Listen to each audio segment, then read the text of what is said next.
ଅତିଥି ବୃନ୍ଦ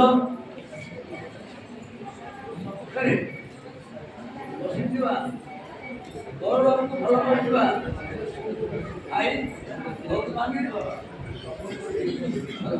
ବିଦ୍ୟାଳୟର ଧର୍ମକର୍ତ୍ତା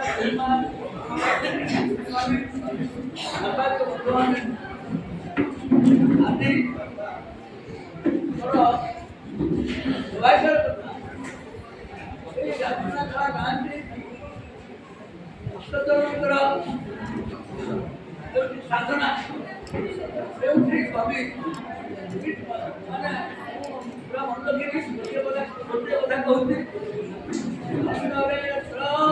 ପବିତ୍ର ନାହିଁ ଜଳ ଧନ୍ୟ ମୋ ମାତା ଧନ୍ୟ ମୋ ପିତା চিরা হবা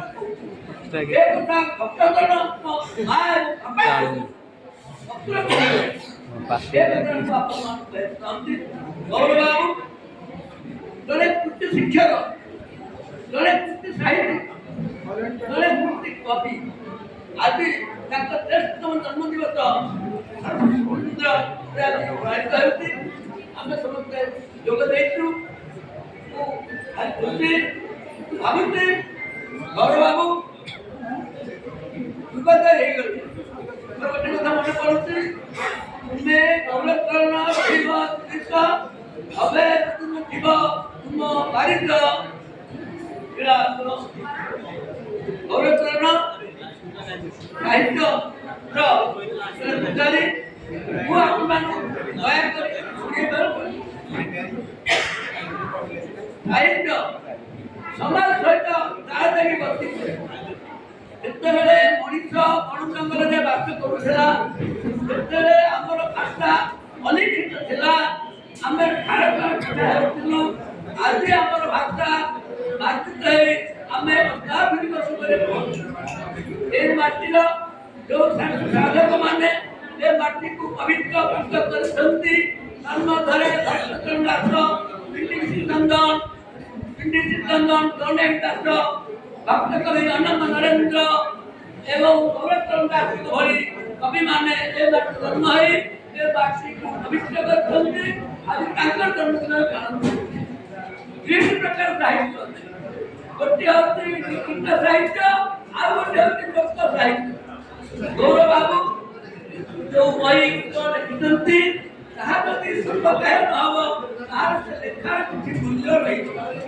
ମୋର ଅନୁରୋଧ ଗୌରବାବୁଙ୍କୁ ସରଳ ସାବଳୀଳ ଭାବରେ ଓଡ଼ିଆ ଭାଷାକୁ ଜୀବନ୍ତ କରିବା ପାଇଁ ସେ ତାଙ୍କର କଲମକୁ ଚଳଚଞ୍ଚଳ କରନ୍ତି।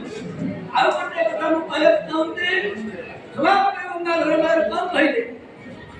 ହେବା ପାଇଁ କର ଇଚ୍ଛା କର ଆଗେ ନିଜ ମାତୃଭାଷା। ଜନନୀ ଜନ୍ମଭୂମିକ ସରକାରପି କରିଅଛି। ଜନନୀ ଜନ୍ମଭୂମି ଠାରୁ ବଳି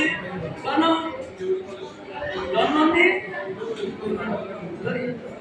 ମାତୃଭାଷା ମାତୃଭୂମି ଉଭୟ ଜନନୀ ଦେବତାକୁ ମନ ଭରି ଗୌରବାବୁ ଆଜି ମାତୃଭାଷାକୁ ସେ ତାଙ୍କର ଜୀବନରେ ରକ୍ତ କରି ଦେଇଛନ୍ତି।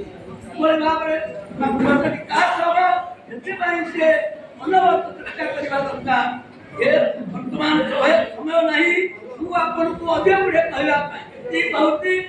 ଏ ମାଟି ତ ଗୋଟେ ସାହିତ୍ୟ ମାଟି ନୁହଁ, ଇଏ ହେଉଛି ବିପ୍ଳବୀର ବୁଝିବାରଙ୍କ ମାଟି। ଯେଉଁ ମାଟି 1948 ମସିହାରେ ବେତଲଘାଟ ସାହେବଙ୍କୁ ମାରିଥିଲା, ଯେଉଁ ମାଟିର ସନ୍ତାନ ରଘୁଜୀବାଙ୍କର 1983 ମସିହାରେ ଭାଗଲପୁର ଜେଲରେ ବନ୍ଦୀ ହୋଇ ଫାଶୀ ପାଇଥିଲେ, ଏହି ମାଟିକୁ ମୋର ପ୍ରଣାମ, ଅତି କୋଟି ପ୍ରଣାମ। ଏବଂ ଭକ୍ତଚରଣଙ୍କ ସାଧନା ପୁତ୍ର ରକ୍ତକୁ ବର୍ଷ ରହିଛି। ଜନ୍ମ ହେଲେ ଛାନପଦରେ ଜନ୍ମ ହେଲେ କି ନହେଲେ ତାଙ୍କ ବିଷୟରେ କିଛି ସେମିତି ବିବରଣୀ ନାହିଁ, କିନ୍ତୁ ଆମେ ଭିଡ଼ି ନେଇକି ଛାନପଦ ବୋଲି କହୁ। ଭକ୍ତଚରଣ ତ ବିଭିନ୍ନ ଜାଗାରେ ବୁଲିଛନ୍ତି। ଯଦି ସାନ ଜନ୍ମ ହୁଏ ତାହେଲେ ସେ ଦାସୁରା ଘେର କାହିଁକି ସାଧୁରା ଧରିବେ? ନିଶ୍ଚିତ ଭାବରେ ଭକ୍ତଚରଣ